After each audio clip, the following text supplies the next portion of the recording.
Bismillahirrahmanirrahim. Assalamualaikum warahmatullahi wabarakatuh.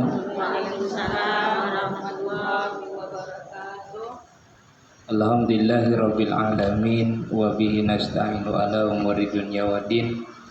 Sallallahu ala sayyidina Muhammad wa ala alihi wa sahbihi ajma'in, amma ba'du.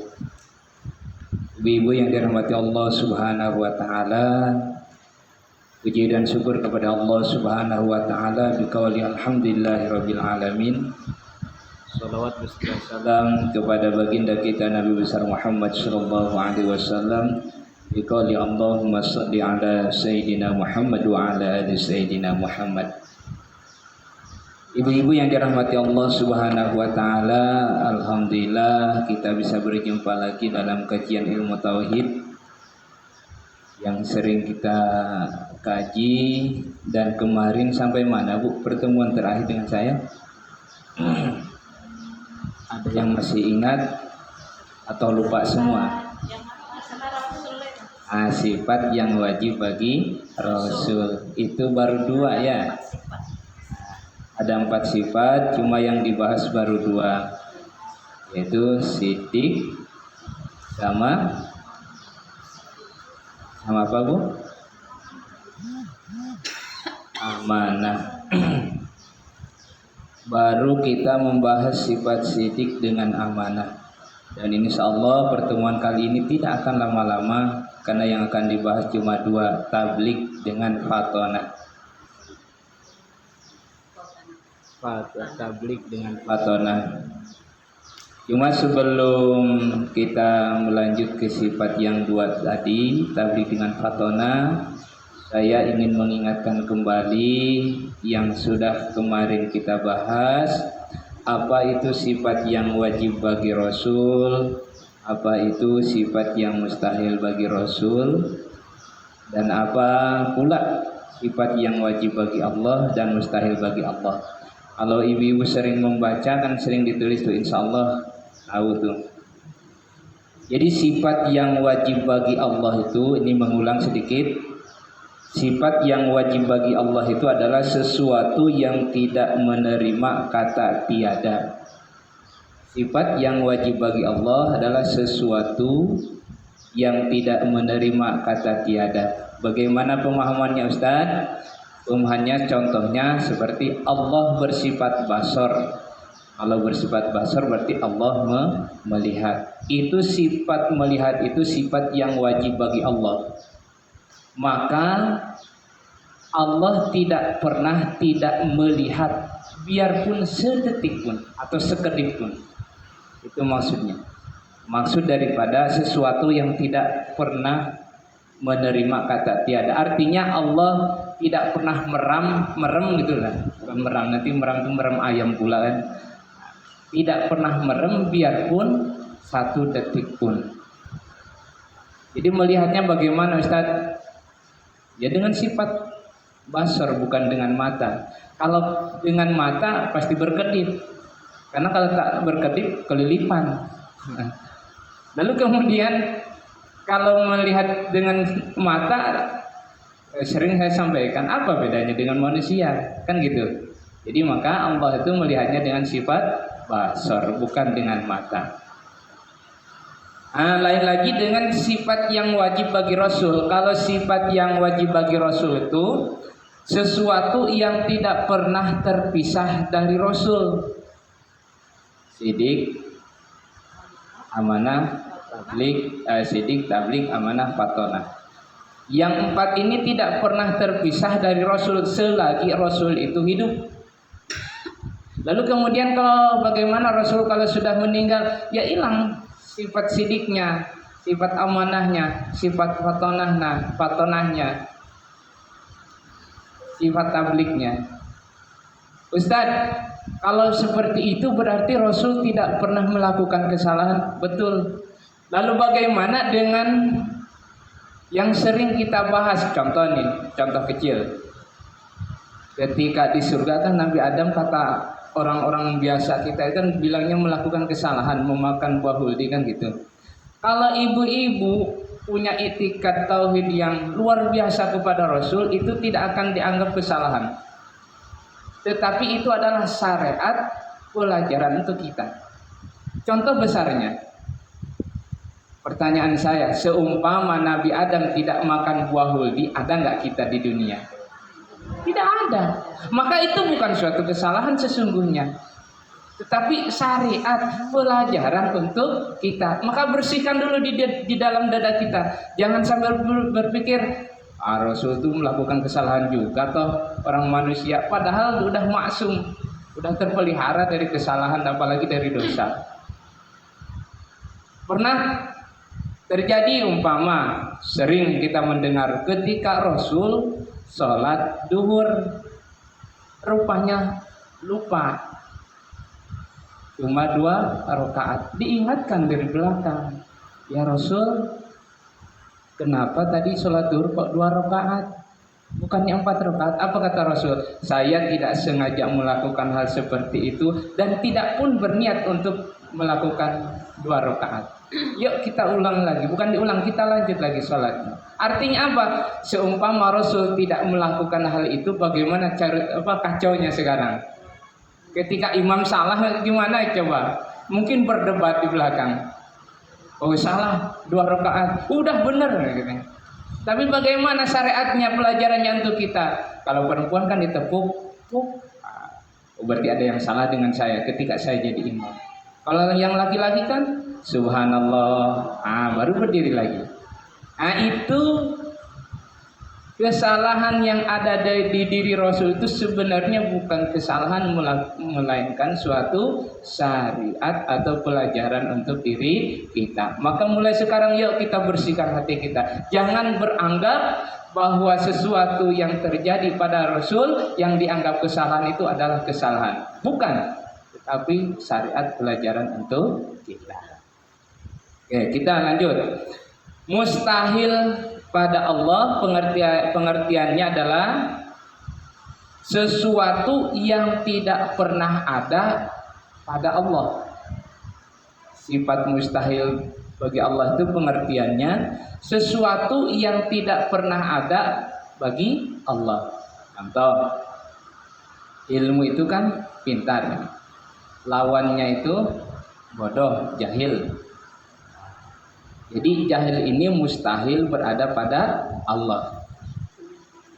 Masukkan definisi tadi itu, sesuatu yang tidak pernah ada pada Allah Subhanahu wa taala. Artinya sifat bodoh itu tidak akan ada sekecil pun, biarpun seujung kuku, pada zat Allah Subhanahu wa taala. Secara logika aja, Bu. Kalau Allah itu bodoh, gak usah lama-lama 1 tahun, seminggu aja. Bagaimana mengatur alam dunia ini? Kan bakal kacau. Ternyata sekarang sudah tertata, ada yang hidup, ada yang meninggal. Matahari cukup dari sebelah timur, nanti kalau udah mendekati kiamat dari sebelah barat. Model itu, ada pohon, tertata semua itu. Nampak kekuasaan dan ilmu Allah Subhanahu wa taala. Kan definisi sifat mustahil itu sesuatu yang tidak akan pernah ada pada zat Allah Subhanahu wa taala. Lalu bagaimana mustahil pada Rasul, pada Nabi? Sesuatu yang selalu terpisah dengan Rasul. Kalau wajibnya itu kan sifat yang wajib bagi Rasul, definisinya itu adalah sesuatu yang selalu menempel dengan Rasul. Nah sekarang mustahilnya itu sesuatu yang selalu terpisah dengan Rasul. Artinya apa? Pembohong. Terus apa namanya? Tidak amanah. Terus apa lagi? Tidak benar. Itu jelas tidak akan ada pada diri Rasul. Karena kalau Rasul itu pembohong, pasti ayat Al-Quran itu banyak yang dijadikan untuk kebohongan. Tidak akan disampaikan wahyu dari Allah kepada kita. Maka mustahil Rasul bersifat bohong. Ibu yang dirahmati Allah Subhanahu wa taala. Mari kita lanjut. Sifat yang ketiga adalah tabligh. Boleh ditulis, nanti siapa tahu dibaca di rumah.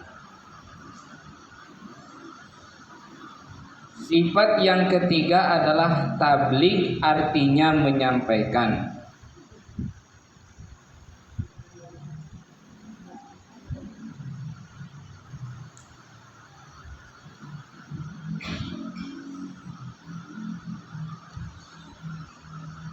Dalilnya, ini ke dalil dulu biar langsung dipahami. Dalilnya, alasannya, kalau Nabi tidak bersifat tabligh, tabligh itu menyampaikan tadi. Kalau Nabi tidak bersifat tabligh, pasti para nabi menyembunyikan berita dari Allah Subhanahu wa taala. Berita atau wahyu boleh. Pasti para nabi menyembunyikan berita dari Allah.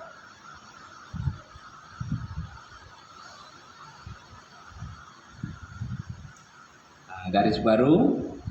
Secara bahasa, tabligh adalah menyampaikan.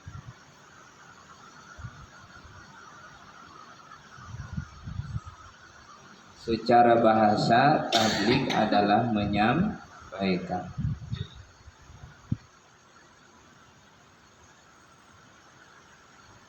Maknanya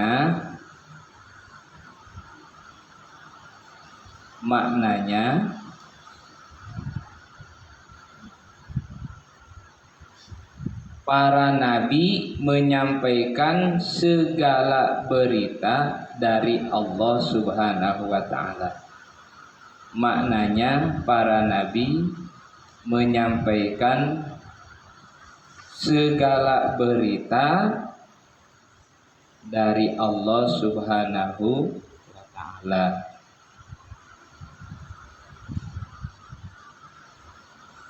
Beritanya model apa? Seperti perintah Allah, seperti perintah Allah, larangan Allah,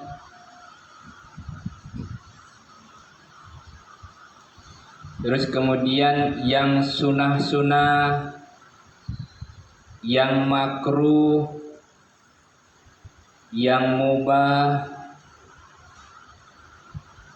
seperti perintah Allah, larangan Allah, sunahnya, kemudian makruh, mubah, dan itu semua diperintahkan oleh Allah Subhanahu wa taala.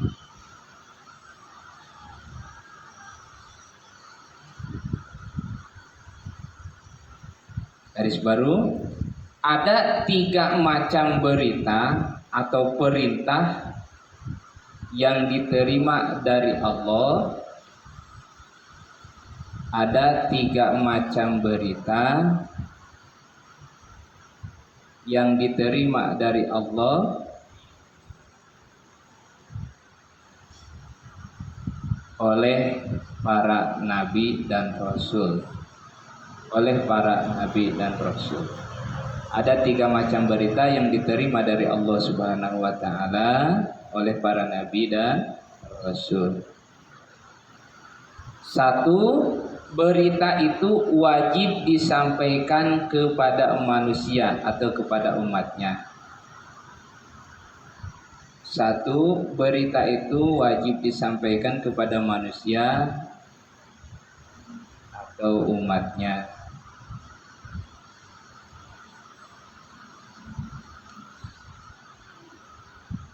Seperti Al-Quran dan hadis. Seperti Al-Quran dan hadis. Itu yang pertama, berita itu wajib disampaikan kepada manusia atau umatnya seperti Al-Quran dan hadis. Yang kedua, berita itu harus disembunyikan.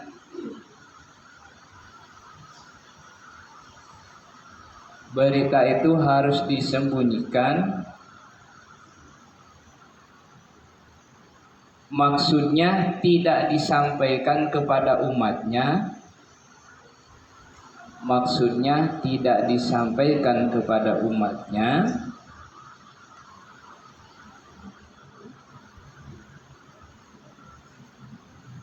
hanya Nabi garis miring Rasul yang tahu.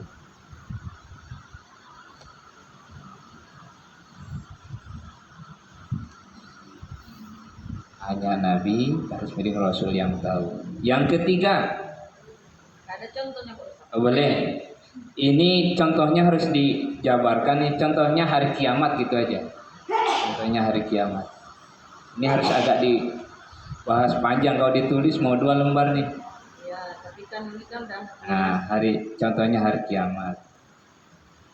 Yang ketiga, berita tersebut boleh disampaikan atau tidak disampaikan. Berita tersebut boleh disampaikan atau tidak disampaikan. Seperti ada kalimat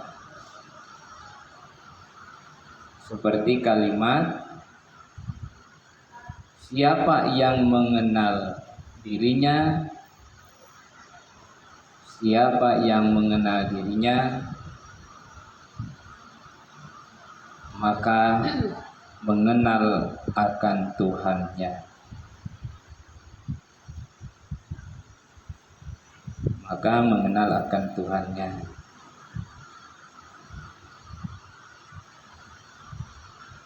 Garis baru, lawannya kitman. Lawan dari tabligh atau yang mustahilnya itu kitman.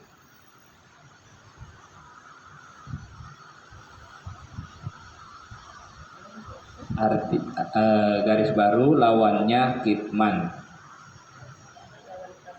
Ya, lawan tabligh adalah kitman, artinya menyembunyikan. Kita bahas dulu sedikit, Bu. Dan kitman artinya menyembunyikan.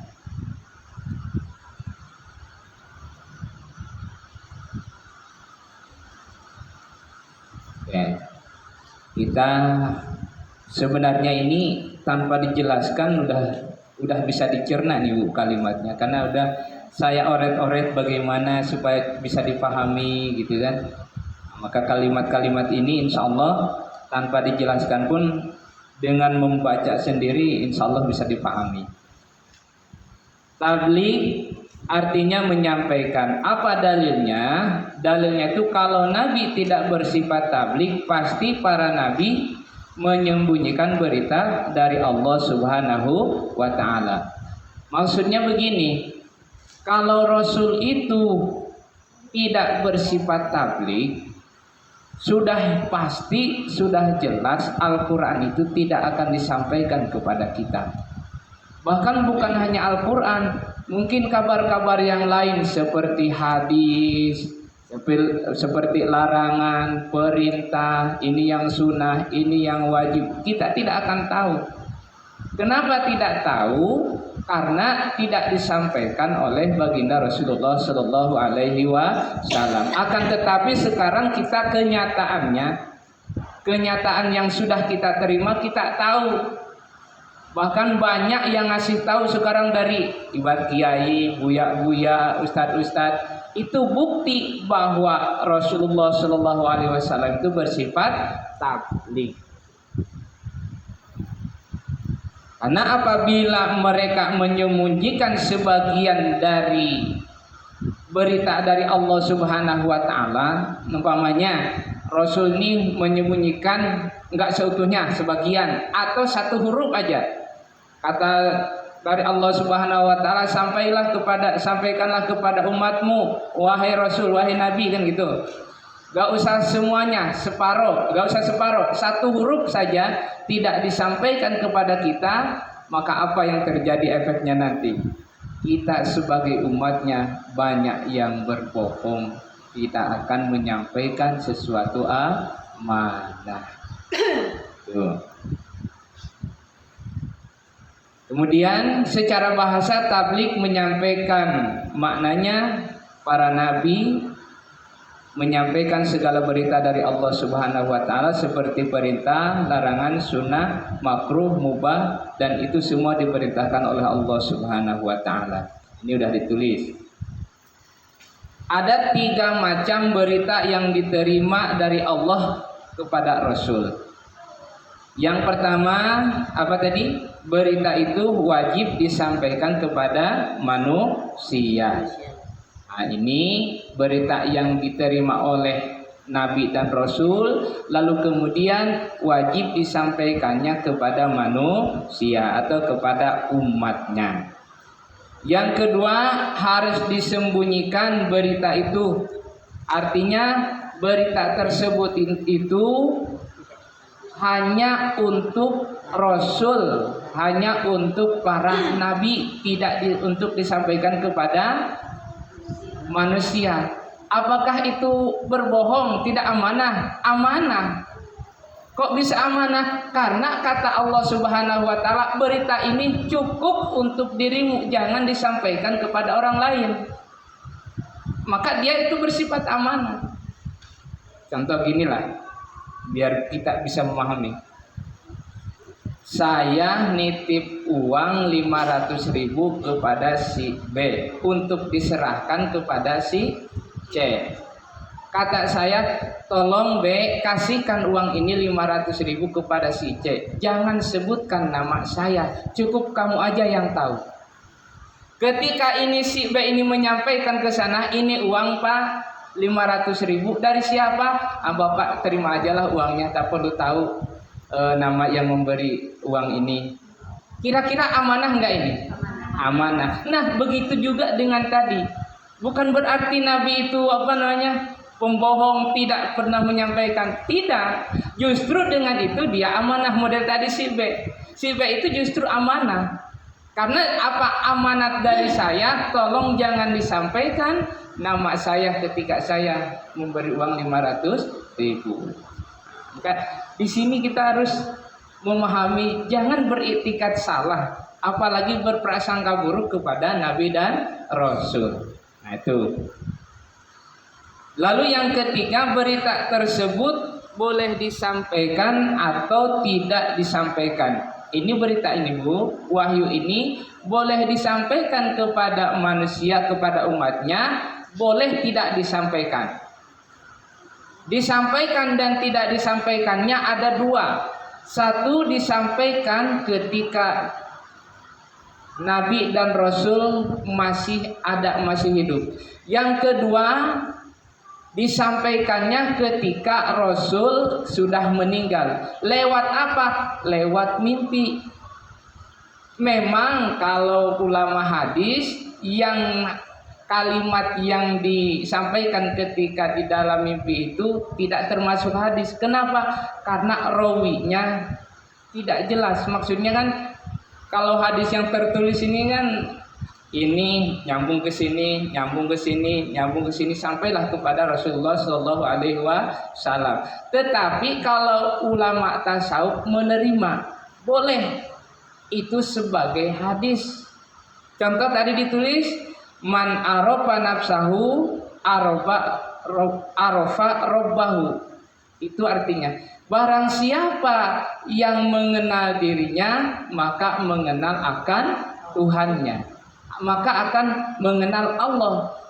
Itu kalimat tidak salah, tidak jelek, dan bakal bagus efeknya untuk manusia. Maka oleh ulama tasawuf, ketika ada orang bermimpi, yang bermimpi bukan saya Bu, orang-orang alim, orang-orang yang terpelihara. Kalau saya bergelimangan dengan dosa, naudzubillah.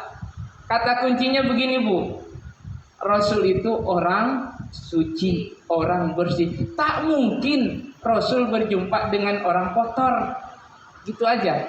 Artinya apa? Kalau kita ingin jumpa dengan Rasul, maka bersihkan dulu diri kita, sucikan dulu diri kita, baik dosa secara dohir maupun dosa secara batin. Bukan saya yang bermimpi. Ini ulama-ulama terdahulu bermimpi, kata Rasul, barang siapa yang mengenal dirinya maka mengenal akan Tuhannya. Apa maksudnya? Mengenal diri itu kan siapa yang aku ini orang lemah. Berarti kalau ada lemah, ada yang kuat, ada yang berkuasa. Siapa yang kuasa? Allah Subhanahu wa taala. Kalau pembahasan ini sudah dalam sifat yang wajib bagi Allah Subhanahu wa taala. Nah, seperti itu. Kemudian tadi contoh, kembali ke nomor 2, saya contoh tadi yang kiamat. Berita itu tidak boleh disampaikan kepada umatnya. Apa contohnya? Yaitu kiamat. Karena para ulama, apalagi ulama tasawuf nih Bu, beliau sudah memahami bahwa Rasul itu sebenarnya tahu kapan terjadinya hari kiamat, bahkan tahunnya, harinya, tanggalnya, jamnya. Rasul itu sudah tahu.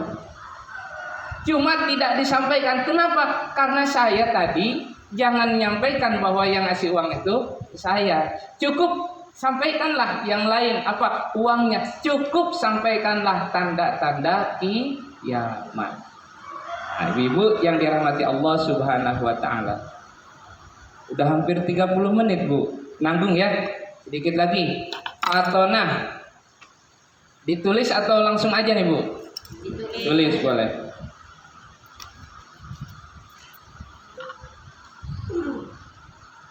Fatonah artinya cerdas.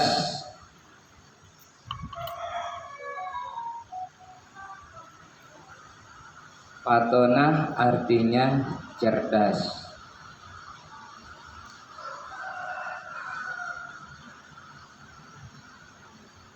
Lawannya baladah.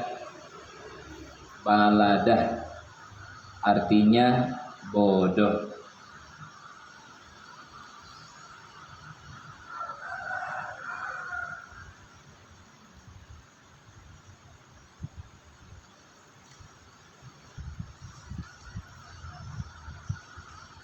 Dalilnya dulu Bu. Dalilnya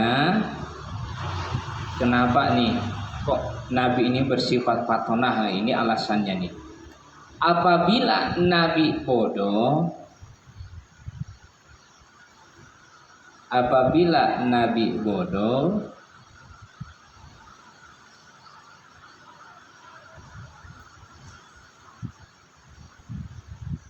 apabila mereka bodoh, niscaya mereka tidak akan mampu menjaga. Niscaya mereka tidak akan mampu menjaga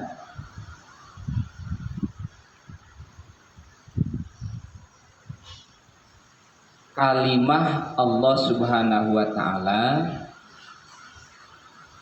Kalimah Allah Subhanahu wa taala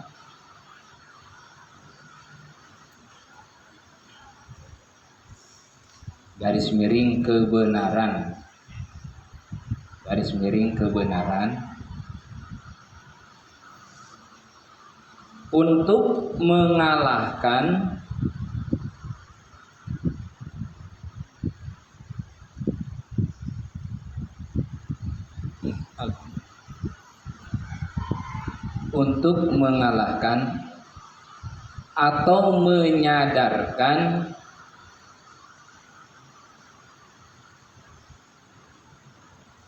atau menyadarkan musuh-musuhnya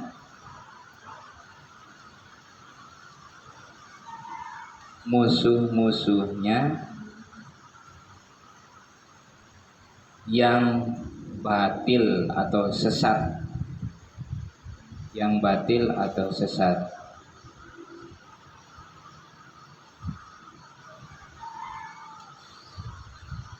Garis baru, fatona artinya cerdas. Apa maknanya?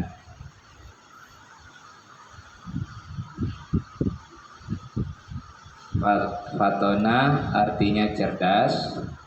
Maknanya para nabi siap siaga para nabi siap siaga atau tangkas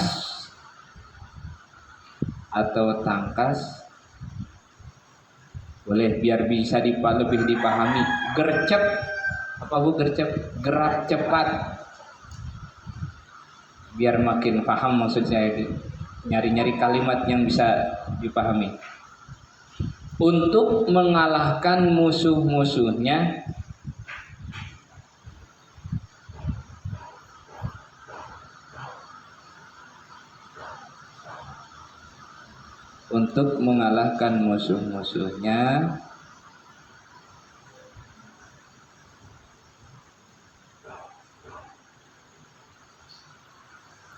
dalam dialog atau diskusi.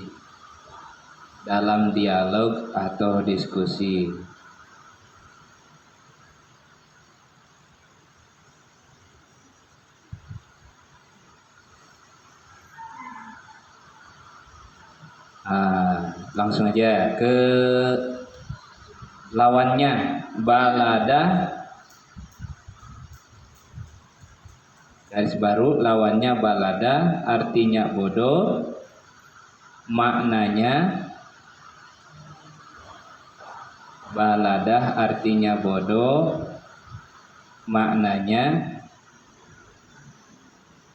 para nabi tidak bisa memberi hujah,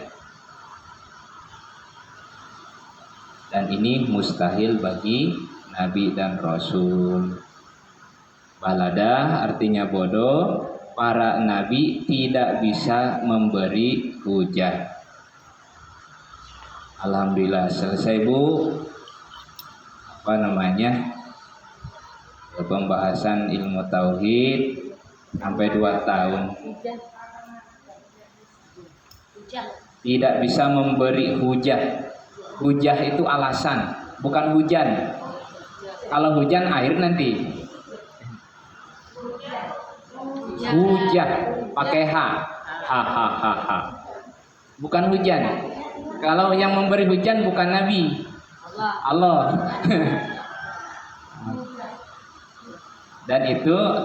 dan itu mustahil bagi Rasul.